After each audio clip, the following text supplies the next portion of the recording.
Alrighty. In case guys haven't heard, I don't know if you guys can hear me or not, but there's just been a lot of madness going on lately. Some people run to the stores and buying a lot of stuff. So there's food shortages, and I've been trying to get some, those masks and stuff, but I couldn't. I can't get any, those protective masks. This is the best mask I could get. So for my protection, I'm going to have to maybe wear this thing. But I can't see a damn thing. And then I smell my breath from this as well, which isn't all that great. I know some people might be at work. Wait to see it. Hey, Robert, Likarish, of course, and now, of course, Josh, Go Habs, Texas, Whiskey Life. Hey. Alrighty. So we've got 5 people in the house. Hopefully more people will show up. Hopefully the announcement's gone out. I put up, man, where in the hell is everybody? A face for radio. Exactly. So for those who are currently tuning in and those who will tune in, thank you very much for tuning in. I think live streams have been really, really important right now for those whiskey tubers who have to stay home. It gives us an opportunity to create more material, but also people stuck in their homes. It gives more content to watch, sort of a distraction from the craziness. And unfortunately, I got a notice from my doctor.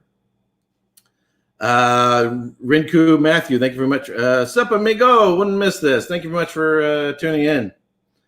So I got an email from my doctor. Turns out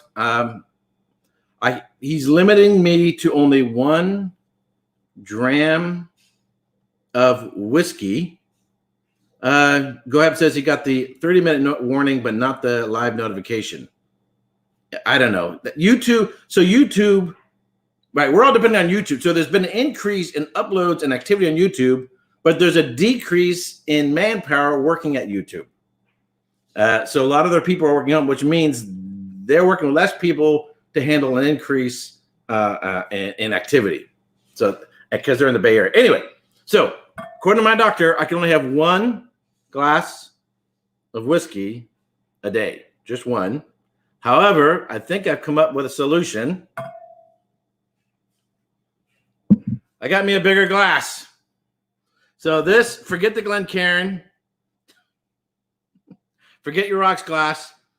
This is the wine. This is the whiskey glass for the modern times, and it's almost like a size of that thing. Anyway, all right. Let me put this thing aside. In all seriousness, alrighty. So I have 2 guests on today. We're gonna talk a little bit about we're gonna talk a little bit about Ironroot, Harbinger. But before I get into this, if you guys saw my series on the history of Scotch whiskey, one of the things as I was going through that on the business of Scotch whiskey is trying to track trends and how historical trends affect whiskey industry, and to see if you can get some sort of prediction as to where things are going to go in terms of understanding the business and so forth. In the 1800s, there was this phylloxera pandemic, a little louse that made its way into Europe. What happened was somebody decided they were going to take an American variety of grapes, take it to Europe, which is a different genus, it's Vitis vinifera, and do a hybrid to make a particular grape that they thought they might grow better here in the United States. The result was they brought with them sweet tea, 1985. Thank you much, or the Whiskey Cowboy. Thank you much for tuning in. The result was that louse made its way back to Europe, which then wiped out basically just the majority of vineyards throughout Europe, which resulted in a lack of grapes, which resulted in a lack of wine, which resulted in the lack of brandy, particularly cognac and Armagnac. So people wanted to go somewhere else for their spirits, so they went elsewhere, including rum and Scotch whiskey. Hence, you had a boom in the Scotch whiskey industry. So there are natural disasters that happen. There are political things that happened, such as prohibition was a political thing, had a major effect on the Scotch whiskey industry. Of course, you had World War II, World War I, World War II, and so forth. More recently, we've had over the last 20 years this growing boom of the Scotch whiskey industry. The opening of new distilleries, resurrection of distilleries. Dan Hayes, thank you much for tuning in. The resurrection of distilleries, new distilleries, expansion of current distilleries. Greg's Whiskey Guide, thank you much for tuning in. And there's just been this real high energy on, yes, Scotch whiskey's coming back. And of course, politically, because of trade imbalances, the current president decided to impose tariffs. Consequently, boom, that's had a negative effect on Scotch whiskey, right? And now, because of our current pandemic, that is also going to have an effect on Scotch whiskey in two different ways. People are drinking more. There's been a run on whiskey shops. The local Total Wine and More, their sales have gone up by 2/3. People can't go to bars because those are closed. Therefore, they're going to drink at home. So it's just really, really crazy, all these things that can happen and affect the whiskey industry. And one of the reasons why Ironroot Distillery is called Ironroot is because the solution, or a way to mitigate phylloxera, was to use American rootstock in which to plant European vines onto, Vitis vinifera on. What makes them resistant, although not complete cure from phylloxera, which is where Ironroot Distillery gets its name, because it was came up with in Denison, Texas. All right, I have been jabbering on, sort of setting the stage as sort of talk a little about the historical context in which Ironroot gets its name from, and I want to talk a little bit more about whiskey, Texas whiskey, where it is right now, how things are going on in the Texas whiskey industry in the global context, yada yada yada yada yada yada. And I have more questions regarding BBC, MMC, and other corn varieties that go in there. But before I go on, all right, let me bring in, I have two guests. First, I'll bring in Josh. Thank you very much for, excuse me. You guys look so much alike, sir, with the red hair. Robert, thank you very much for tuning in. And Josh. Gingers look alike. Yeah. That was not done on purpose. It's stunt double. How's it going, everybody? All right. Let's bring the chat up. Hey, so I want to thank you guys for coming on. I know we got busy schedules, but I really and we agreed to do this a while back, but craziness, other things could have come up. So I want to thank you very much for Ginger Explosion. Except I'm completely bald here. But anyway, so I want to thank you guys for coming on. And I want to say particularly Robert. So Josh, can you name anybody else in the whiskey industry anywhere who is as socially involved with whiskey tubers as Robert? I don't think I can. I've seen a bunch of distillery owners and employees and stuff like that go on channels from time to time, but I think that's one of the things people really love about Robert and Ironroot in particular is the sort of personal engagement that they're able to get and getting the story straight from the source, as it were. Well, not just that, but Robert shows up in chats, even when it's not talking about Ironroot. Exactly, yeah. There may be people who work at distilleries somewhere who might show up that I'm not aware of. But Robert, I'm going to say, it's you as a person, and that, you will talk about all kinds of things, not just your own particular brand that you have. But I really, really appreciate that you're part of the whiskey tuber community. You're not just a guest who, he's here to promote his distillery. You know what I mean? Yeah, I love whiskey, and the community is one of the most open. Everyone's really fun. Again, it's fun being able to recognize people in chat, and again, I love hearing say and seeing different whiskeys, different stories, and I think that's what I love about whiskey. And the YouTube groups are some of the best places to get that. So I love being part of the community as well. So it kind of makes me wonder why more people who work now there might be a few might show up in Roy's chat or something like that, but generally speaking, I don't see a lot of representatives or just people who are engaging in the community Do they not know we exist or whatever else? But anyway, all that to say is I appreciate that you're one of the guys. You're not just here. You don't just get involved when it will further your brand and your company and everything else. Thank you very much. Yeah, no problem. Well, I love it. So it's again, it's everybody else is doing to relax. Again, give me more whiskey at the end of the day. Absolutely. All right. So I have here, for those who are watching, this is I got to look at the label. BBC. They're in close competition in terms of how far they're getting down. And they have the MMC. So I just poured the BBC, the MMC, and I'm going to put a 50-50 in this one, sort of try them combined. Ooh, little blend. I like it. Little blend. I would love to be hanging out with you guys or people at Balcones or Nancy Fraley, who lives not too far from where I am, and just sit down and do a blending seminar and learn and sort of get a behind the scenes look at what you guys do and how you go about doing it. So, Robert, first talk to me a little about BBC. What characteristics do you think the BBC, Bloody Butchercorn, contributes to a whiskey, the distinctives? Yeah. Sure. So for first bottles, those are two one-of-a-kind bottles there. They were each cast that you selected when you came up because you were so generous with the Scotch Chest dummies on there they did last year. And so those, I think they were both about you pulled them. What's interesting from the records I have, each one of those went on to be later on when the barrel was older. So when you come back, you'll actually have to taste those particular when they were actually pulled and bottled officially. So you did fun thing on your two bottles. So you did, yeah. They ended up being, so we did a charity. So the Bloody Butcher one, not too long ago, got picked, and then the Magic Man, one of the Dallas groups, ended up picking that barrel. I believe the nickname for that one, it was the Someone Say Whiskey Club, ended up picking that one. So yeah, next time you come up, I'll pull some official samples or the official bottlings of those two barrels for you.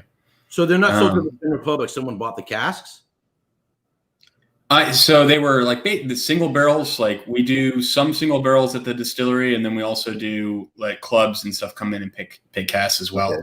And so those two, when you went in and picked them, those were still aging and continuing on. You just pull them. We were letting you taste kind of just see some of our favorite barrels, and you chose to each one of those. So yeah, they ended up aging for another 3 to 6 months, and then the Magic Mana one got picked a little bit earlier. I think it was 29 months when it finally got bottling. And then the Bloody Butcher one was far more recent. I think it was about or so of age. But anyway, so your question, Bloody Butchercorn. So we do periodic bottlings with the different mash bills, just so people outside of the distillery can really see what these different corns really bring to the whiskey. And for us, I mean, obviously every barrel is a little bit different, but the Bloody Butcher corn in particular really brings a really beautiful fruit note to me, to the whiskeys for the most part.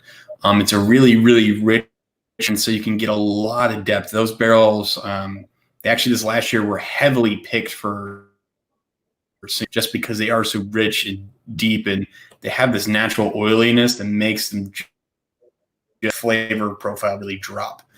So they get this really long length of flavor on it. But it's I get a lot of red fruit to it. You're pulling in some of the spice.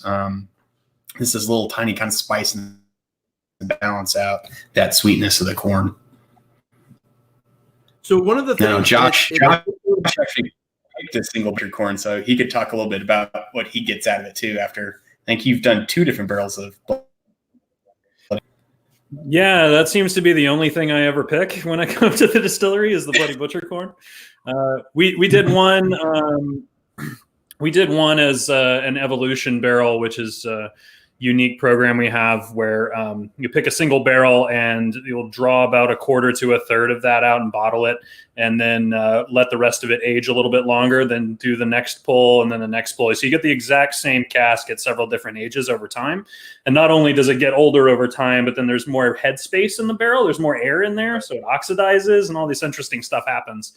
So that one we did was a Bloody Butcher corn bourbon, and then we did another pick with some of the guys from Cask Strength came down. Patrick Cohn came down to the distillery, and once we settled on a bottle of bourbon, we started adding in little bits of dessert wines and other spirits into sample cups there to see what we thought might marry well in terms of a finishing cask. We ended up picking 3 there called we did Madeira, a Pinot de Charente, and Armagnac.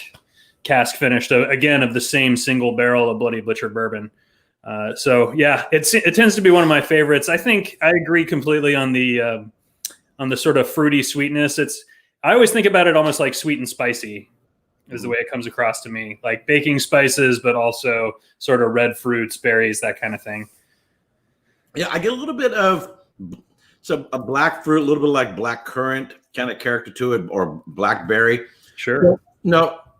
Someone had this question on the videos. Given everything else that contributes to aromas and flavors, the barrel and everything else like that. I mean, that's what bourbon is known for, is having those heavy barrel characteristics. Does the difference of corn really make a difference? And my response was, yes, but you sort of have to do a comparison to see. Oh, if you tap it by itself, you might not notice. But when you try it next to another, and you go, oh, I can see a difference between this and this, and the differences. And then when the other challenges is, and this takes practice, is imagine being in a room with a lot of people and everybody's talking. Can you listen to just one voice, someone that's in front of you, and block out everybody else in the room? Yes, but you have to kind of lean in and put your ear and kind of really focus on it in order to block out everything. When you're going through a whiskey or a wine, and you're trying to focus on one characteristic, you kind of have to do that same thing. There's vanilla and there's caramel and there's butterscotch and cinnamon and whatever flavors you get, but try to focus in something else other than those, which are coming from the corn characteristic, and then you'll go, okay, that's that particular note, and now compare that with the other one, and then so I'm talking to the viewers here. Then you'll kind of go, okay, that's where that corn. That different kind of corn is making a distinction between BBC and MMC. Yeah, absolutely. That's really one of the things for me that I love about our whiskey is there is a definite house style there. I mean, everything's recognizable as Ironroot flavor profile. However, this, a Magic Mana corn versus a Bloody Butcher corn versus a Green Oaxacan corn all have kind of different flavor accents to them, and cask types and everything as well. European oak, French oak, American oak, all of those kinds of things make it different. Right. But it's all identifiable as sort of the base Ironroot flavor profile, which is really kind of neat, especially if you're interested in the kind of differences that different casks can bring, that different grain types can bring to the flavor profile. It's really cool to compare those side by side, and then, like you're doing, blend them together and see what you come up with. Right. So I have 3. So I have. And I'll say how people can see it. So I have the BBC, the MMC, and then I put 50-50 on this one. So Robert, if someone, outside of Texas, and they can find a bottle of Ironroot Harbinger at their local shop, Total Wine and More, I know carries them. What is the mash bill? What are they going to have, you think, in those bottles that they're going to be able to pick up? So the answer to that is it's going to vary every batch a little bit. So that's why, again, I'll give general mash bills kind of when people ask, but every time we do a blend, again, we're selecting from new, and so it's really going to be kind of us really figuring out what's the best whiskey we can make with that selection of barrels. Harbinger typically, so it's going the Bloody Butcher corn, the BBC, and on our purple corn mash bills. So we have 4 core mash bills. Those are to also have a low rye mash bill and a flint corn mash bill. Okay. And the flint corn will actually be featured more heavily in Promethean blends, but they still, both of them, every single one of the Harbinger blends. And so, no. Okay. So I'm in, let's say I'm in, I don't know, Indiana, or I'm in Ohio or something, and I bought a bottle a year ago.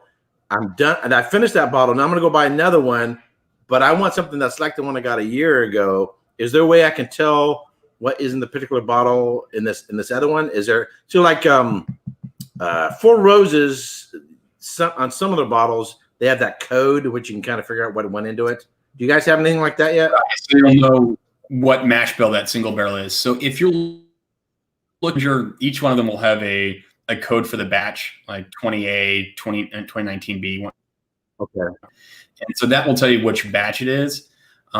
All of the Harbinger line is blended to be the same. You're going to get, every time you go to Harbinger, it's going to be a similar profile.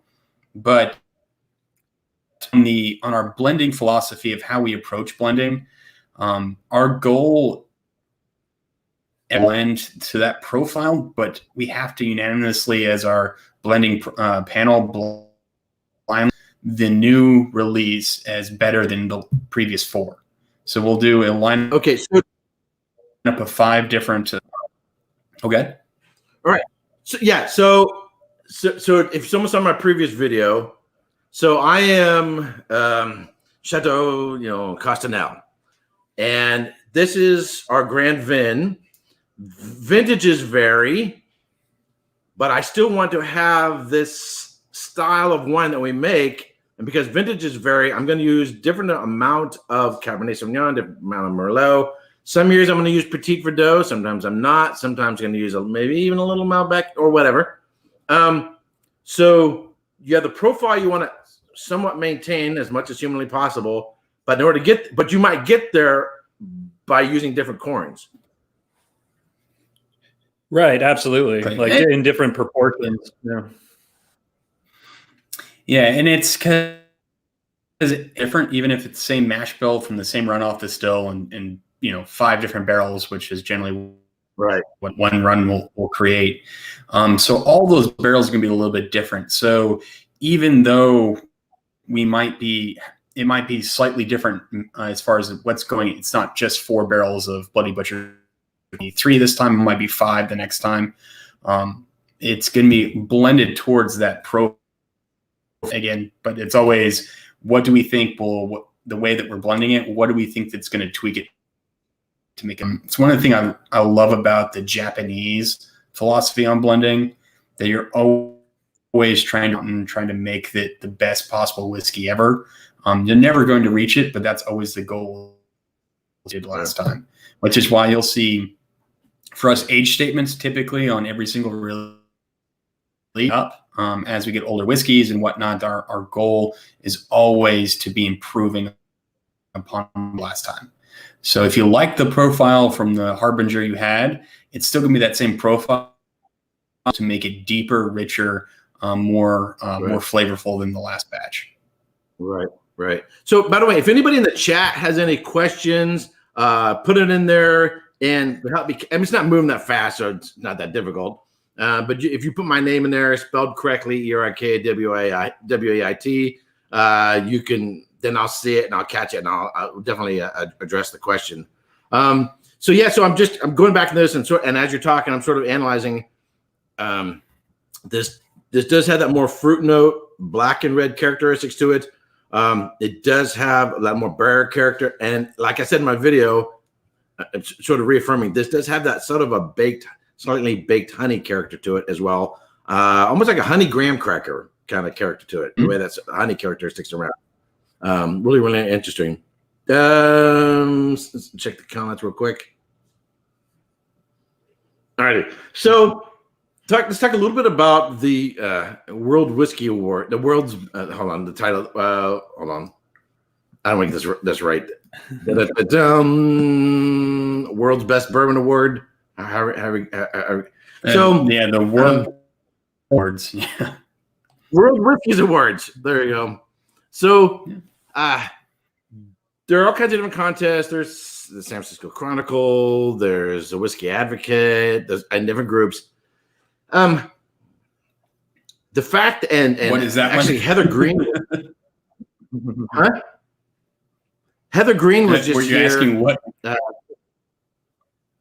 Heather Green was here in the Bay Area. They just had another competition, and she was one of the judges here. So some people sort of dismiss awards. Oh, yeah. Da, da, da, da, da. How can you call that the world's best whiskey? You know, world best bourbon, world best whatever else. Whatever the title is, however they want to categorize, use the titles, because it sounds very big. Oh, my goodness. Are you telling me that's better than any other bourbon in the world? Here's really the takeaway. Is 40 judges, at least 40 judges, blind tasted this, and do you happen to know how many were in the competition? No, not off the top of my head. The amount that I know there were at least 50. The exact number. So at least there was a lot of 50 stuff from Sazerac. A lot of just the fact that 40 out of 40 judges, this for the sake of argument, 50, 100, whatever the amount of bourbons, to come out on the top of that competition says a lot. And this is something that really, I mean, it's a flag or an award for not only, I think, Ironroot in some sense, but also for the Texas whiskey industry. And I'm sort of a adopted Texan or whatever, I think, in the Texas whiskey. So I have twice as many Texas whiskey videos, twice as many as the Texas Whiskey Trail. Wow. I have more Texas whiskey videos than the guys who live in Texas. Well, we appreciate you spreading the gospel of that. I completely agree on the award thing. I mean, on a different set of circumstances with a different set of people and a different set of whiskeys, the outcome might have been different. But at the end of the day, a lot of people who really know their whiskey tried ours and loved it. So, contests can have issues and people can make criticisms and all that stuff. And I completely get that. But at the end of the day, it is a real show of confidence that we're making amazing whiskeys down here. Right. And I think it helps contribute to put not only Ironroot on the map, but all of Texas whiskey. It's waking other people outside of Texas up to say, hey, there's something going on down there. And so anyway, congratulations to you, Robert, and your whole family, and to Ironroot for winning the award. And this is not going to be, I know it's not your first award, and it's not going to be your last either. I'm hoping your fellow Texas whiskey producers will cheer you on as well. And hopefully we'll see some more awards. I'd like to see more awards come out of Garrison Brothers, out of Andalusia, out of, Balcones, because there's just a lot of great stuff coming out of Texas. Oh, yeah. So Gohab says, will Ironroot be available in Quebec, or we should say Canada in general? You guys making it up to get Canada yet? Well, we were working on a meeting in New Orleans in April with a group of buyers for Canada through the SUSTA, which is an American Trade Association. However, that has hopefully they'll reschedule that trip and I'll be able to start meeting with them again. And we keep working on it. It's one of the great things about awards, like what we got, is that it gets your name out there. But the other thing is everyone starts buying it, strains supply lines, and it makes it more difficult for us to expand. So we are working on it. We're working on a couple international ways to get some product internationally. Because I know there's lots of Canadians. So we are doing everything we can to get there. It just, unfortunately, due to the virus and everything, that has been delayed probably 6 months to a year now. Yeah.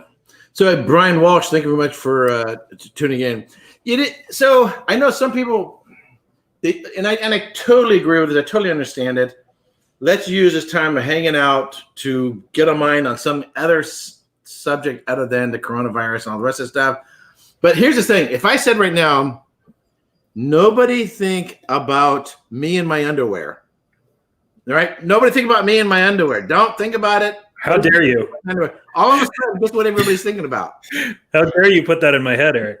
I got to drink more now. Oh, goodness. No, geez. People are like, wait a minute, does Erik wear underwear? I didn't know he wore underwear. So if you tell someone not to think something, that's the exact thing that they're gonna be thinking about. So for me, I prefer to, this is not a sports channel. This is not a political channel. It's not a religious channel. So we don't get into those topics. Ooh, what's that? This is XO. Okay. As we were talking about earlier, we have a deep love for brandies and grapes, and that's a lot of the inspiration about what we do. And so I absolutely love Armagnac. Long Cantata's one of the ones doing a lot of whiskey palate-based blending when it comes to Armagnac. And this actually bottle is from Mr.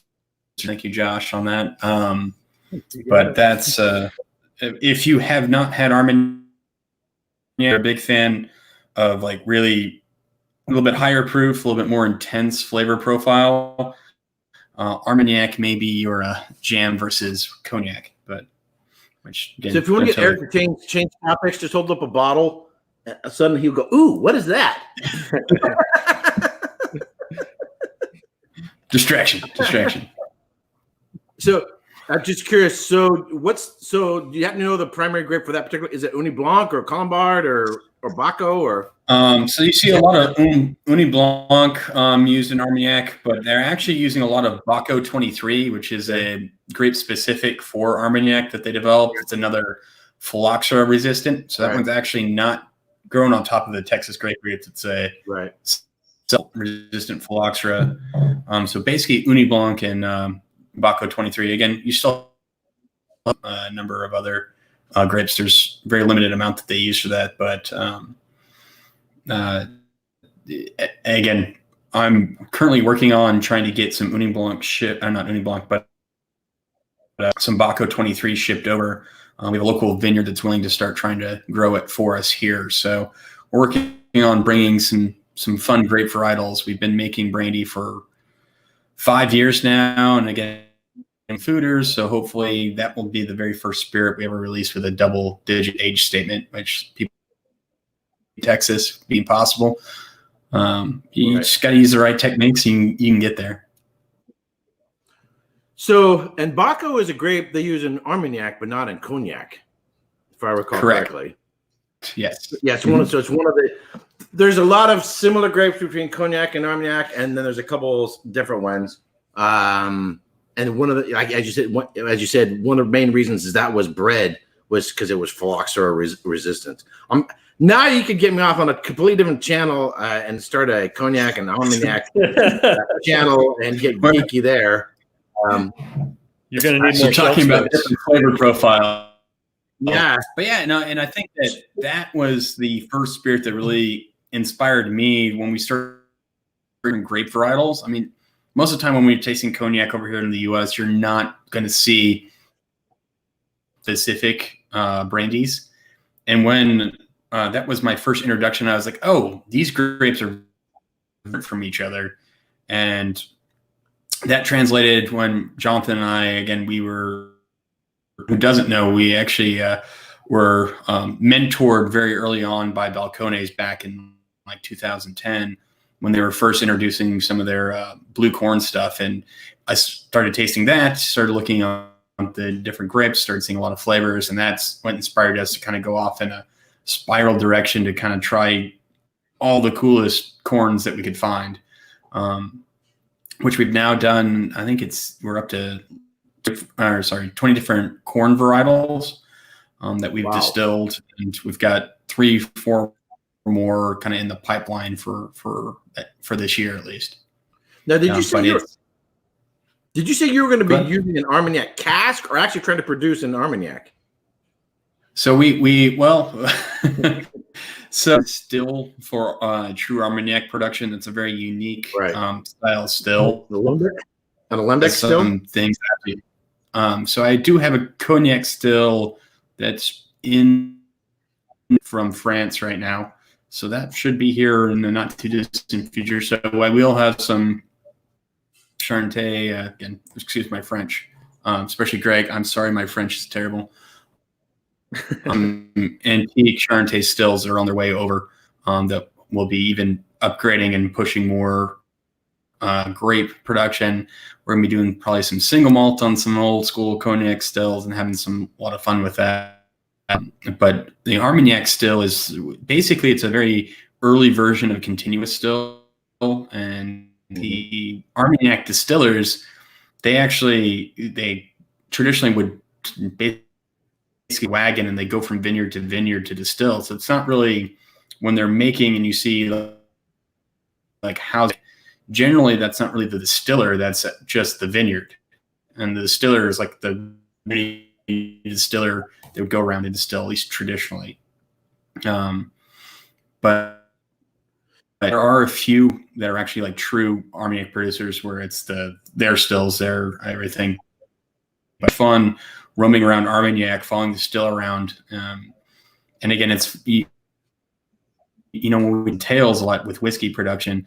With Armagnac, that's not really something they talk about. I was asking them how do they get rid of the heads, and they just kind of looked at me and they went, we don't create that much methanol.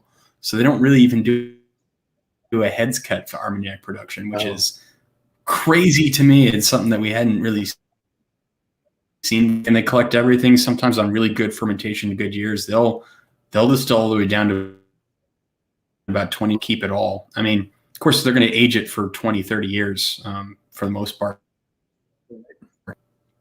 Again, it's such a beautiful spirit. If I could get an Armagnac still over here, I would do it in a heartbeat. But who knows? Maybe 5 years I'll have an Armagnac still too. So when you get one of these stills, are you planning on making a brandy then? Oh, Eric, I've been distilling brandy for 5 years. we've got brandy in the works. Do you guys sell brandy? No, it's still aging. Okay. That's a clarification. So I'm hearing the stills. Okay, I know you've been making it. I'm not talking about what you do at home.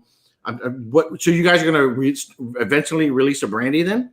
Yeah, it's so we recently did some took the 4 and 5 year olds and did a little bit of a blend and put it in a foeder that we got out of cognac that had been used there for 10 or 15 years. Again, apologize for my French; it's terrible. And so it will sit in the foeder hopefully for another 4 or 5 years as well. If someone wants to Google it, it's spelled Foudre. I'm not sure how you pronounce it either. Foudre, but that's how it's spelled. Is what you're referring Greg, to. if you could help us with the actual pronunciation on that.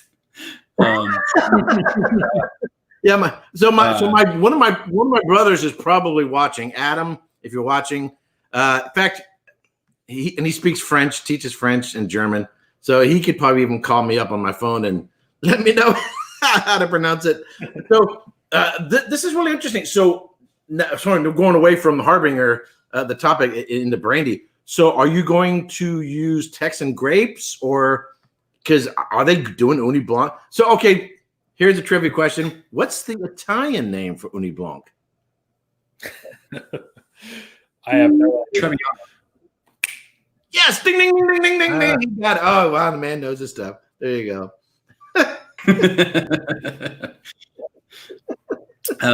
So are you actually going to first, are you Texas grapes or get grapes somewhere else? And is anybody growing these grapes? Or are you going to use some other? I've distilled a number of different. Again, we don't have really any of the traditional brandy grapes being grown here. So we've done quite a bit with Chenin Blanc. That's been kind of one of the primary ones. We've done some Chardonnay, which has been very, very interesting. And we also did a little bit of orange muscat, which we did actually release some orange muscat a number of years ago from the small because it's funky and really crazy. But I think you'd have fun with that because we actually made an orange muscat brandy and then we aged it in Belgian and then released that. So it was a crazy little spirit that we did. So I know people don't want to talk about the current situation, but how do you think the current situation is going to impact? And again, we don't have a crystal ball, so we don't know everything. So, but one of the things I've noticed, this is my little prediction. This is my little prediction, and hope it comes true. Sometimes good things can come out of bad situations. And one of the things I've seen already is, I don't know if they changed the law, whatever else, but they suddenly changed some laws regarding providing spirits. And all of a sudden you see stores doing curbside service and drive up for orders. Oh yeah, that's becoming very common around us in Austin right now. They're doing delivery of drinks from restaurants and the drive up and curbside service and all of those interesting sort of problem solving to try and keep business going and keep having engaged customers and stuff like that, which I think is great. I mean, anything that people can do to keep sales running and keep money coming in the door has been fantastic. So which makes me think, this is my fingers crossed. Sometimes good things come out of bad situations, right? And so my hope is this will wake some people up to go, hey, let's stop the BS. Let's stop the nonsense. Let's open up the doors, free the whiskey, and let this stuff flow, because we're going to need to for economic reasons. And look how well it's working in this situation. Now, when all this stuff is over, let's not go back to the way things were. Let's continue going on with the freedom and alternate means of distribution rather than through these sort of handcuffed means of getting stuff out there. That's my hope. Any thoughts? It got quiet all of a sudden. I can hope. Yeah. I'll wait and see, Yeah. So I would say I like my combo. Okay. Yep. So I would say this is my blend. I do like the BBC plus MMC a little bit more than I like these two by themselves. It's just, and we're talking just a little bit more complex, a little bit more layered, but Sure. Again, just a minor adjustment. But I find I really like these two. I like the Ardbeg, Corey Vrecken and Ardbeg. My brain just went blank.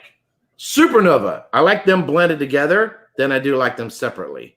To me, it's an absolutely killer dram to put those two together. Oh, that sounds fantastic. Yeah, I called it the ultimate dram. The Supernova has this character in the back of the throat. And so the Corey Vrecken kind of helps counterbalance that, and then bring a little bit of savory notes. But so I really like that. Sure.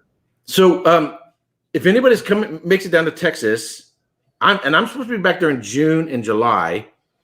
We'll see how things go. I haven't changed travel plans. If this thing blows over and I can come down there. Have you guys got anything coming down the pike that if people to be able to make it down there, or even more in distribution?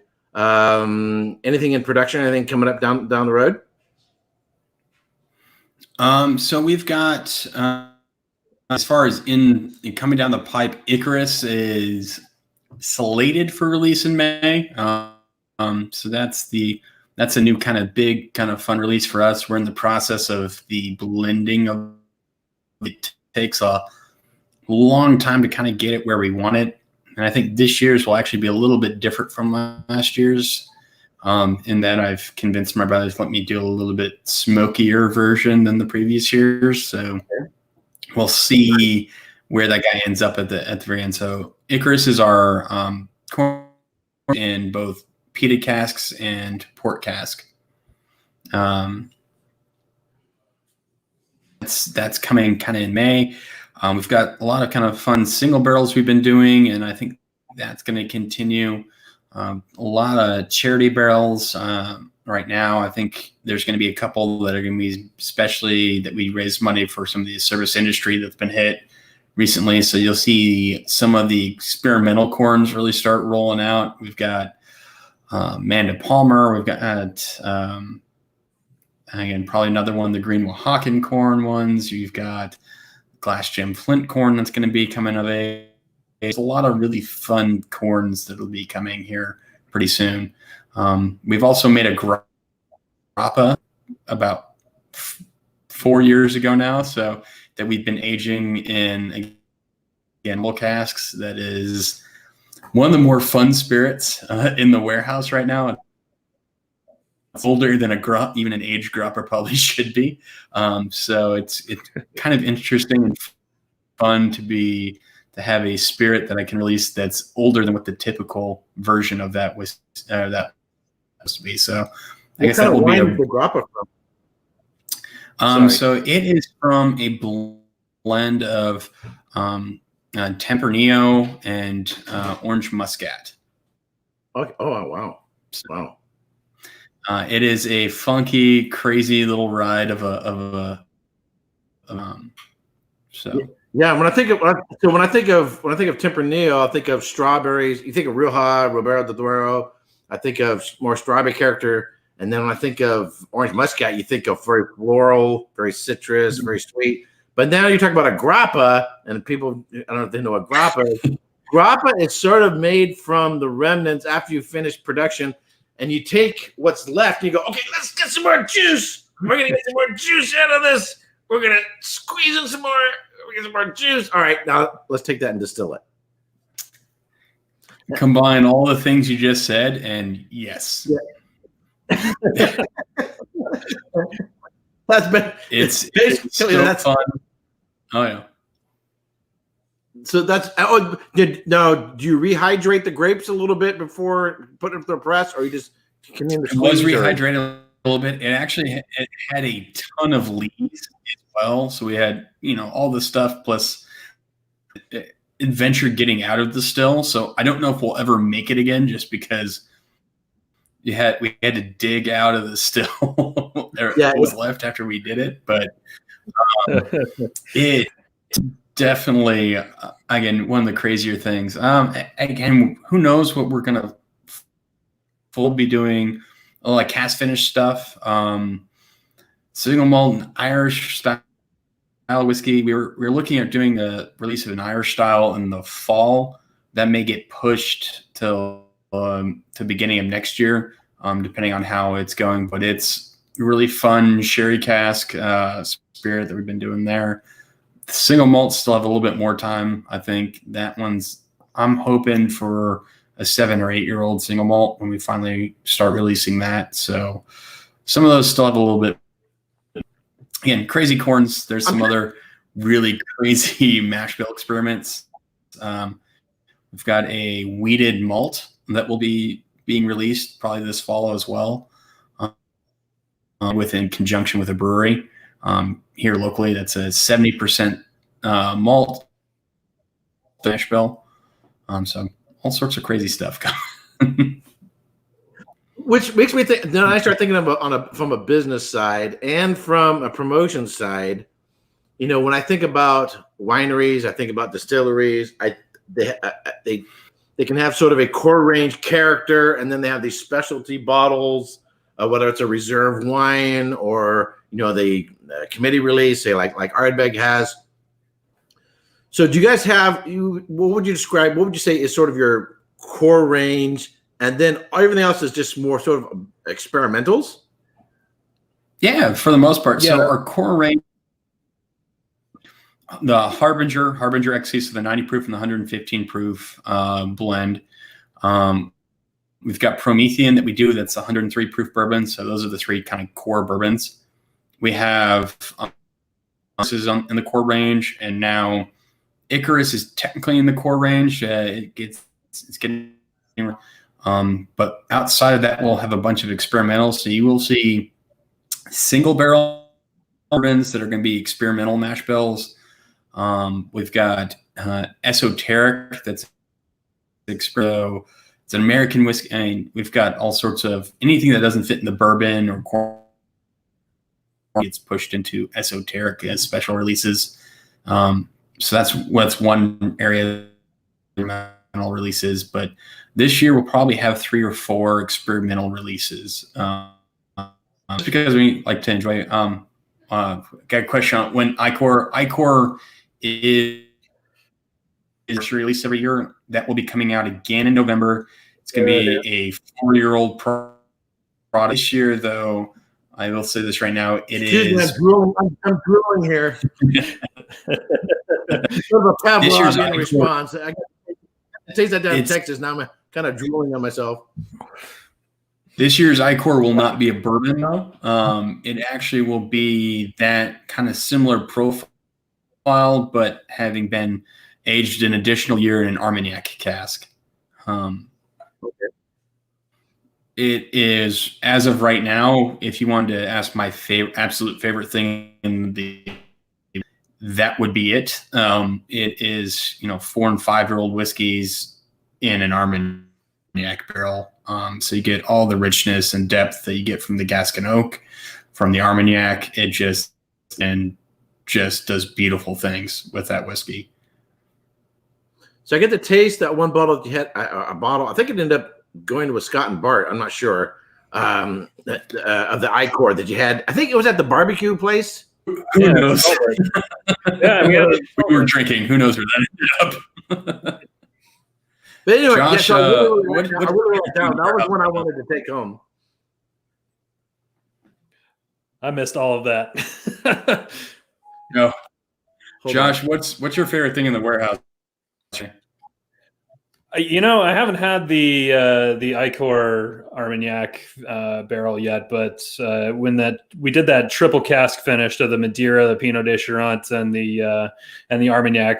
the Armagnac was my favorite of the 3 overall of the cask finishing. So I think it really just transformed it in such a beautiful way, and you can tell the influence of the Armagnac in the bourbon. So I'm really looking forward to trying that next time we're up there. I got a quick question. Have you guys heard a whirring noise in the background on my side? No. Oh, good.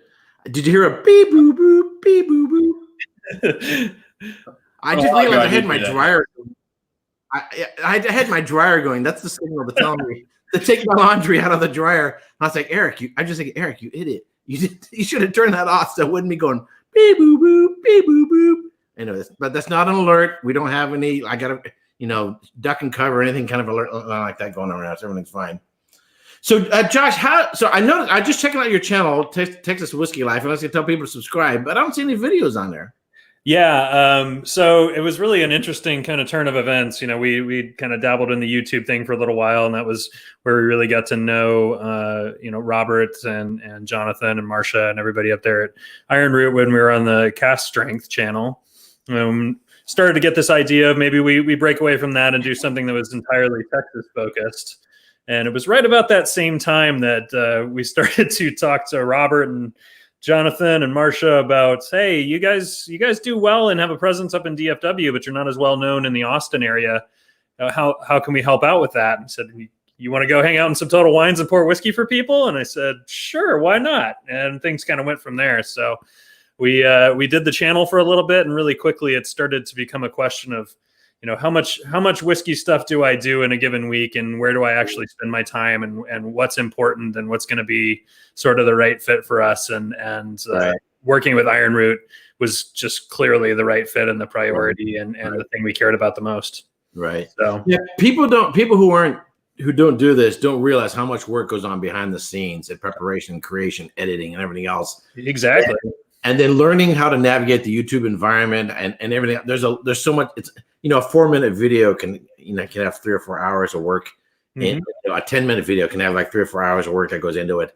So to your priorities and juggling everything and trying to keep everything straight, you kind of go, look, working as a partner, working along with Ironroot is a better gig than trying to do another whiskey channel. So right. Yeah. I mean, it just felt like sort of a home base to focus on rather than trying to run around on our own and be the Texas whiskey people or some of the Texas whiskey people in general. It's right.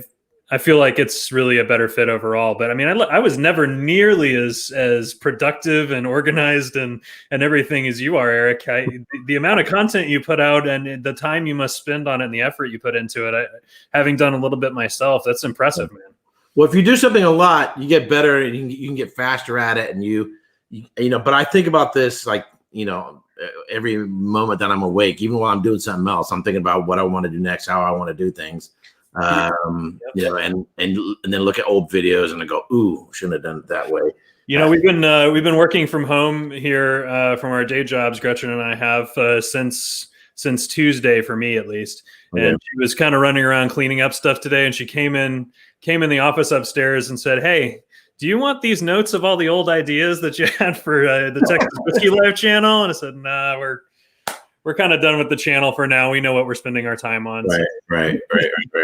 So, so you went through the SOM school down there. That's right. Yeah. Has that played a part, you think, in terms of applying any of those skills you've learned to then doing stuff for Ironroot? Oh, absolutely. You know, for the level one, you know, at the whiskey marketing schools where we're talking about the Wizard Academy, the guys at the Whiskey Vault, Daniel runs, you know, the sommelier program there. And I've been through level one, going back for the level two here shortly. Hopefully that stays on schedule. We'll see. Right. But yeah, I think it's one where if you're talking about learning bullet point facts about how whiskey is made and what makes different whiskeys different from different countries, and you know, the little minutia between what makes a scotch and what are the rules there versus what are the rules in America, and all those little sort of academic things, there are lots of ways to learn that. You know, there are a lot of excellent books out there and online resources. You can watch your channel or a bunch of other channels and get a great education on those facts. I think what really the biggest takeaway for me from the sommelier program wasn't so much about learning those things. It was more about how to communicate with people about whiskey, especially when you're not talking to somebody that's already engaged and already educated and already knows all of these things. That's not the point. You know, you can sit there and debate little arcane facts with all of your whiskey nerd friends, but if you're going out in public and trying to get people to engage with and enjoy and appreciate the whiskey that you have to offer, you need to tell them a story. You need to make it seem non-threatening and be welcoming to them and explain to them what you love about it without beating them in the head over facts, right? And so that's really kind of the gist of the whole program there is how to engage people that aren't already whiskey enthusiasts. Right. And I think, you know, and Daniel and Rex do that really, really, really well. I didn't say Bill, the whiskey dick, does that really, really well. I'm a little bit more, my target audience, generally speaking, is people who are already sort of come along to some extent, as well as sharing my adventures and traveling around and stuff. So there could be an assumption we're in Texas, representing a Texas distillery. Home field can't be that difficult. You know, people are going to jump on it. So, but that could be an assumption. But is your experience been people coming into Total Wine and More and they're thinking Kentucky or somewhere else, or how's that working within Texas itself? Yeah, I think that's changing right before our eyes right now. Actually, I think that, you know, if you go back 5, 6, 8 years in Texas whiskey and try some of that older stuff, it wasn't quite there yet, really. And it's in the last 2-3 years really that I think the tide's starting to turn, and you're seeing some of the really good quality stuff come out of some of the best distilleries around here. So people are starting to have a little bit of a different opinion and a different impression of what Texas whiskey is and what it can be and how it's different, and appreciate those differences. But, you know, minds are opening to that, but I think you do still have a lot of skepticism and a lot of people that are kind of drawn towards traditional, which is fantastic. I mean, Kentucky does what they do, and they do an amazing job at it, and they produce phenomenal products. But there's no reason for anybody in Texas to just try and imitate that, because we're never going to make an exact copy of what Buffalo Trace does or any of these guys that make phenomenal whiskey where they are. I think we need to focus on trying to make the best kind of whiskey that this place knows how to make. But people are also comfortable with name recognition. Yeah. So I'm not going to talk politics, but if people are going down a list of names on a ballot, never heard of them, don't know who that is, who is she? Oh, I know that name. I'll pick that one. You know, and so name recognition, sort of brand building. Texas, 10 years or so, going over a decade now, getting name recognition, which is sort of go back to the title for this video, why the world's best bourbon, World of Whiskies Award Best Bourbon is important, because people, you know what? I think I saw that in a magazine. Exactly. I've heard about that. Yeah, you have those legitimizing things that happen where if somebody that may not have given you a second thought or given you a chance before, now they may be willing to go ahead and grab something a little adventurous and try a bottle of your whiskey, and hopefully they really enjoy it as much as we do. You know, I think there's a lot of truth to that people gravitate towards what's comfortable and familiar and safe, and there's been a ton of support from, you know, guys like you and everybody else in the YouTube community, everybody that's in these, you know, online whiskey groups and things like that. But those people are already wanting to try interesting, different, unique things. They're already pretty deep into their whiskey journey, but you want to grab those people who you haven't had a chance to get in front of yet. Right. So for me, when I first went down there to Texas, I had Zippos, not an experience with any Texas whiskeys. Right. I had a bottle of the baby blue, you know, that light blue colored, but I hadn't opened it yet. I bought it based on a recommendation of someone at a store in the Bay Area. I thought, oh, that sounds interesting. I bought it, stuck it on the shelf, and then kind of forgot about it. It was just on a whim. I bought it and stuck it on the shelf. I hadn't tried it. If I had tried it, I might not have gone down to Texas. Not that it's bad. It just, you know, it isn't the best of all Balcones produces. But I went down to more I was hearing sort of the word on the street about Texas, and I was actually there to spy on Daniel and Rex. A little recon mission there. A little bit of recon. So it was more out of a curiosity, is, you know, what the heck is going down there. In fact, I had a next door neighbor who moved to Waco, and this is years ago. And so when I was talking to him, you know, when he's down, he was from Hamilton, Scotland, which is just south of Glasgow. His wife was from Waco, Texas. They lived in California and they moved down to Texas to be close to her family. Anyway, he goes, I'm not going to try to do a Scottish accent, but we have these distilleries down here. And then I'm like, Texas whiskey? I'm like, yeah, whatever, dude. You know, but when I went down there, it was really an eye-opening experience to start tasting them, and I was really, really, really blown away, and I've continued to be really, really blown away. The challenge has been, in terms of viewership, being a YouTuber, is people want to watch what they can then go turn around and buy. Mm-hmm. If people can't turn around and buy what it is I'm talking about, they're not as interested, and they might kind of go. I even had people get pissed off at me. In my top 10 for 2019, I had all these distillery exclusives from Scotland. Man, what good is this going to do? I'm like, it's not about you, dude. If you want, the other people do great top 10 videos about stuff you can buy at your local store. Go watch them. They do an awesome job. This is what I'm doing, you know. What I'm hoping is, as Texas continues to grow, and down the road, when it starts to expand, when people then start doing more searching and diving into it, that's when my video will show up. And they'll go, oh, there's this guy who actually was doing videos and covering all this stuff years ago.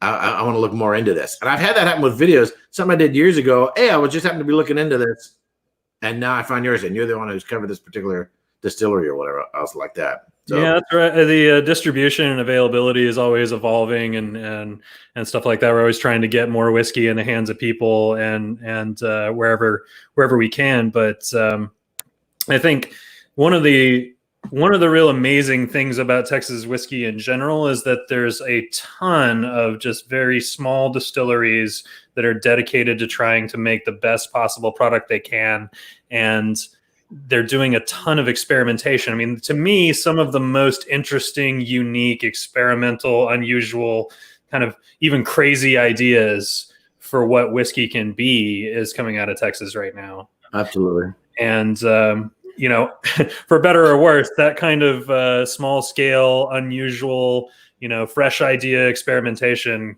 kind of comes with lower availability in general. And I like that the identity and character of each of these distilleries is so different. Oh, yeah. I hate to say that. I mean, I love the Napa Valley. I've been to 136 wineries, but I spent a week there for my birthday years ago. And I had a girlfriend who was working in the industry in Napa Valley. And at the end of a week, I was like, I'm Cabernet, Cabernet, Cabernet, Cabernet, Cabernet Sauvignon, Cabernet Sauvignon, Cabernet Merlot, Cabernet, Cabernet. Generally speaking, they have much more in common than they do are different from each other. Yeah, some are better than others, but at the end of the week, I was like, holy cow. So the southern end, Los Caneros, which is closer to San Pablo Bay, they do more Chardonnay and Pinot Noir because it's cooler. You got the ocean front there and different soils, but whatever. But still, it was just like, holy cow. But I can go spend a week or two visiting distilleries, and each distillery is so different. Oh, yeah. It's so different. You don't get burned out on everything tasting the same or even anything alike. Andalusia is so different than Balcones. Garrison Brothers is so different than Ironroot or Creek, not Dry Creek. Ranger Creek. Yeah. San Antonio. Dry Creek is here in California. They're so different and so unique and so distinct. There's just so much to explore here. And some are some still need some time, needs to sort of age and come along. But every distillery is just really producing a different character. There are more differences between Texas distilleries, in my personal opinion, than there are between Scotland distilleries. Yeah, I would tend to agree with that, and it's really interesting because there's also a ton of collaboration and cooperation, and you know, the whole community kind of likes to get together and support each other. But you know, Robert was saying earlier that they spent some time early on studying underneath the guys at Balcones, and it was just a couple of weeks ago. I told Jared Himstedt, the distiller at Balcones, we walked into an event there at their distillery, and I was wearing an Ironroot jacket, and he said, "God, it's like the rival high school team coming in and into the gym with their varsity jackets." I'm like, yeah, you know, Jared, I you know, you're like a father to us or whatever. And he said, "I'm not your real father." Yeah. So it's the personality. The distilleries have such a distinctive personality in terms of the people in it. And one of the big things I like about both the wine and whiskey is getting to know people. Interacting with the people is such a huge, which is why I want to travel so much, which is why I meet up with fellow whiskey tubers so much, is to get to know the people. Is when you get to know a little bit of their personalities, and then you see how that's reflected in the spirit and the way they do things.